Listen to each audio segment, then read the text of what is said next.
અમરેલીના લેટરકાંડમાં એક યુવતીની ધરપકડ કરાયા બાદ પોલીસે રીકન્સ્ટ્રક્શનના નામે રસ્તા પર ફેરવતા રાજ્યભરમાં ચર્ચા જાગી છે। જામીન મળ્યા બાદ યુવતીએ પોલીસ પર માર માર્યાનો આક્ષેપ કર્યો હતો।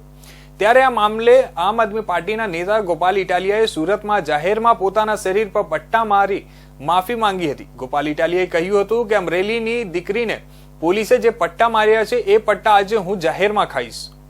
આમ આદમી પાર્ટી દ્વારા મિની બજાર ખાતે જાહેર સભાનું આયોજન કરવામાં આવ્યું હતું। જનસભામાં મોટી સંખ્યામાં રત્ન કલાકારો, હીરા દલાલો તેમજ અન્ય લોકો જોડાયા હતા તેમજ આમ આદમી પાર્ટીના નેતાઓ પણ હાજર રહ્યા હતા। ગોપાલ ઇટાલિયાએ કહ્યું હતું કે અમે અલગ અલગ ઘટનામાં બહુ કોશિશ કરી પણ અમે ન્યાય નથી અપાવી શક્યા।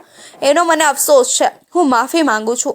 અમરેલીમાં દીકરીને પોલીસે જે પટ્ટા માર્યા છે એ પટ્ટા આજે હું જાહેરમાં ખાઈશ। ગુજરાતનો આત્મા જાગવો જોઈએ। ગુજરાત આખાનો આત્મા જાગવો જોઈએ। દીકરીને પોલીસ પટ્ટા કઈ રીતે મારે, આ સજા મને મળવી જોઈએ।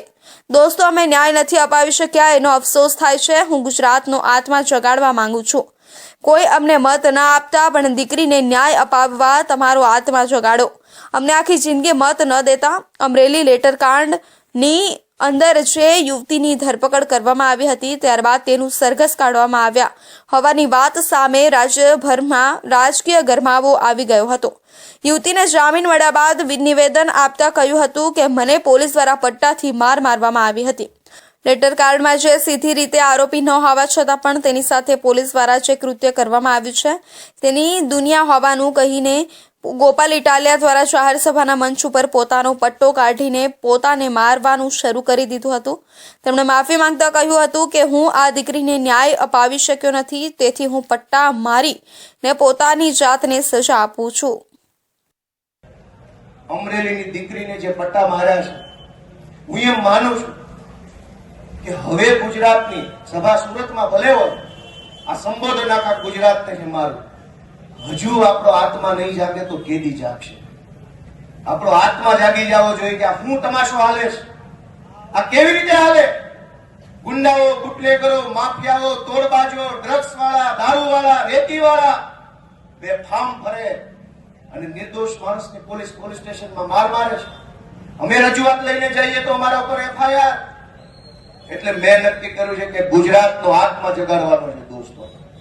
ગોપાલ ઇટાલિયાએ જનસભામાં જણાવ્યું હતું કે પોતે અનેક ઘટનામાં કાયદાકીય, સામાજિક અને રાજકીય લડાઈ લડતા આવ્યા છે, પરંતુ ભાજપના રાજ્યમાં અધિકારી અને નેતાઓની ભ્રષ્ટ સાંઠગાંઠના કારણે કોઈને ન્યાય મળી શક્યો નથી।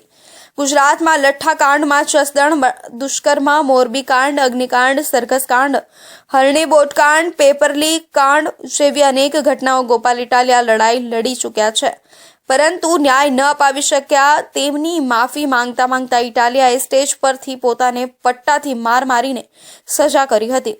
ઇટાલિયાએ કહ્યું હતું કે ભાજપના નેતાઓ અનેક દુષ્કર્મી કરનાર અને તોડબાજી તથા જમીન માફિયા, બુટલેગરો, ડ્રગ્સ માફિયા, વ્યાજ માફિયાઓ, અપહરણ, દાદાગીરી જેવા અનેક કાંડ કરે છે, છતાંય ગુજરાતની જનતાનો આત્મા ઊંઘી ગયો છે। ત્યારે કદાચ પોતાને જ માર મારવાના કારણે જનતાનો આત્મા જાગશે। બનાસકાંઠાના